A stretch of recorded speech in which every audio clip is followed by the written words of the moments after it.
warahmatullahi wabarakatuh. Anak-anak semua, perkenalkan nama Ibu Khairiah. Di sini Ibu sebagai guru PAI akan mengajar kepada kalian tentang fikih bab 10. Di bab 10 ini kita akan mempelajari tentang daman dan kafalah. Nah, apakah anak-anak tahu apa itu daman?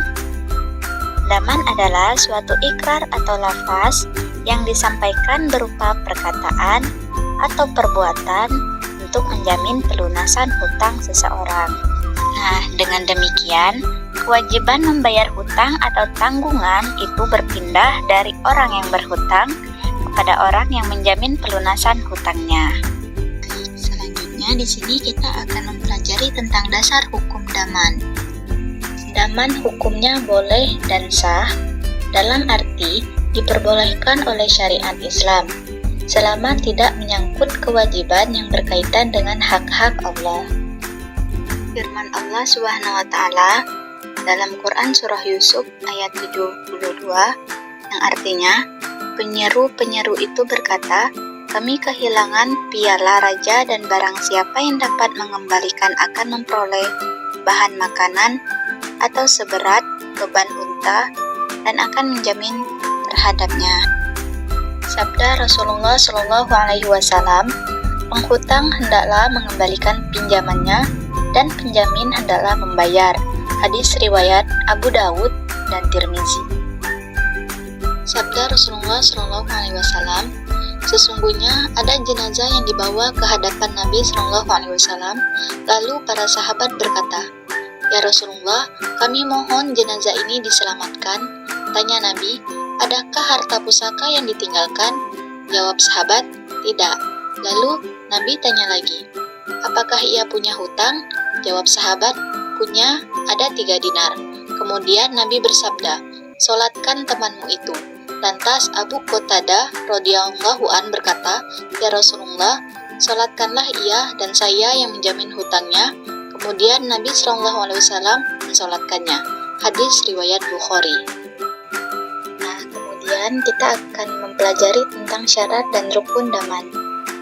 Rukun daman antara lain yaitu penjamin atau damin, yang kedua orang yang dijamin hutangnya atau madmun anhu, yang ketiga penagih yang mendapat jaminan atau madmun lahu, yang terakhir lafaz atau ikrar.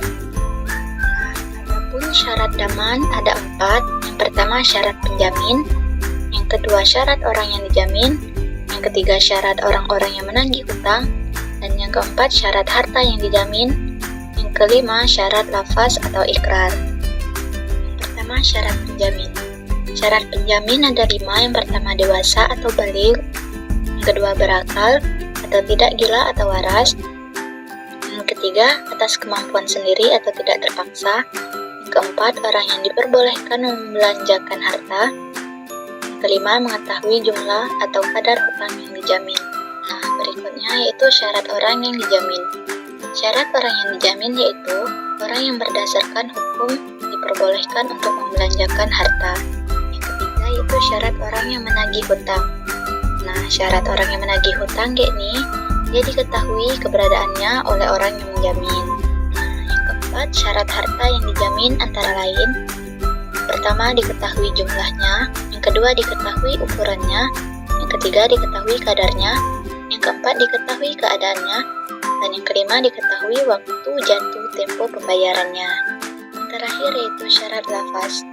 Syarat lafaz atau ikrar yaitu dapat dimengerti yang menunjukkan adanya jaminan serta pemindahan tanggung jawab dalam memenuhi kewajiban pelunasan hutang. Dan jaminan ini tidak dibatasi oleh sesuatu baik waktu atau keadaan tertentu. Bahasan yang terakhir yaitu hikmah daman. Hikmah daman ada 4 yaitu munculnya rasa aman dari peminjam atau penghutang, yang kedua munculnya rasa lega dan tenang dari pemberi hutang, yang ketiga terbentuknya sikap tolong-menolong dan persaudaraan, yang keempat menjamin akan mendapat pahala dari Allah Subhanahu wa taala. Kemudian kita akan membahas tentang kafalah. Nah, yang pertama pengertian kafalah. Kafalah menurut bahasa berarti menanggung. Sedangkan kafalah menurut istilah artinya adalah menanggung atau menjamin seseorang untuk dapat dihadirkan dalam suatu tuntutan hukum di pengadilan pada saat dan tempat yang ditentukan. Nah, bahasan yang kedua itu dasar hukum kafalah. Para fuqaha bersepakat tentang bedanya kafalah, dan masalah ini telah dipraktekkan umat Islam hingga saat ini. Firman Allah Subhanahu wa Ta'ala, Yakub berkata, "Aku sekali-kali tidak akan melepaskannya atau pergi bersama-sama kamu, sebelum kamu memberikan kepadaku janji yang teguh atas nama Allah, bahwa kamu pasti akan membawanya kepadaku kembali." Quran Surah Yusuf ayat 66. Sabda Rasulullah SAW, penjamin adalah orang yang berkewajiban membayar. Hadis riwayat Abu Daud dan Tirmizi. Kemudian pembahasan selanjutnya yakni syarat dan rukun kafalah. Pertama yaitu rukun kafalah. Rukun kafalah terbagi menjadi 4. Yang pertama yaitu kafil. Kafil yakni orang yang berkewajiban menanggung. Yang kedua asil, yaitu orang yang hutang atau orang yang ditanggung akan kewajibannya. Yang ketiga makful lahu, yaitu orang yang menghutangkannya. Dan yang keempat makful bihi, yaitu orang atau barang atau pekerjaan yang wajib dipenuhi oleh orang yang ilwalnya ditanggung atau makful anhu. Adapun syarat kafalah adalah yang pertama syarat kafil. Syarat kafil adalah baligh, berakal, orang yang diperbolehkan menggunakan hartanya secara hukum, tidak dipaksa atau rela dengan kafalah. Yang kedua, asil.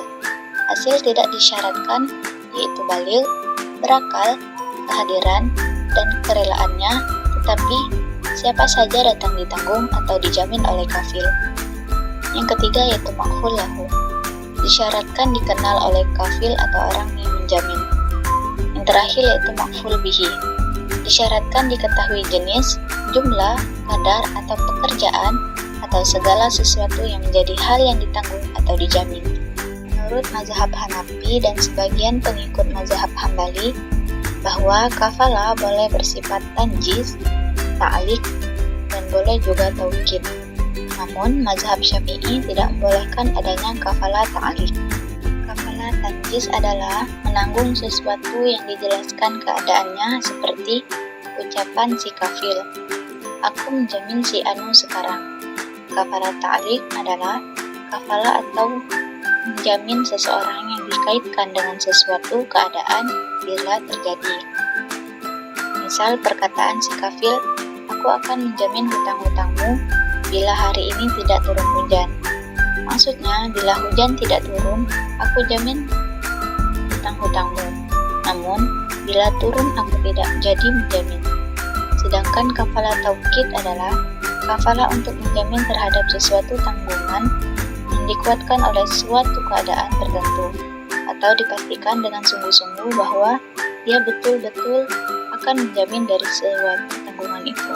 Selanjutnya yaitu macam-macam kafalah. Kafalah terbagi menjadi 2 macam, yaitu kafalah jiwa dan kafalah harta. Nah, yang kafalah jiwa dikenal pula dengan sebutan damul wajhi atau tanggungan muka, yaitu adanya kewajiban bagi penanggung untuk menghadirkan orang yang ditanggung kepada yang ia janjikan tanggungannya, atau makful lahu.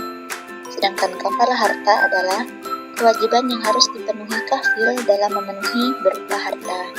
Nah, yang selanjutnya yaitu berakhirnya kafalah.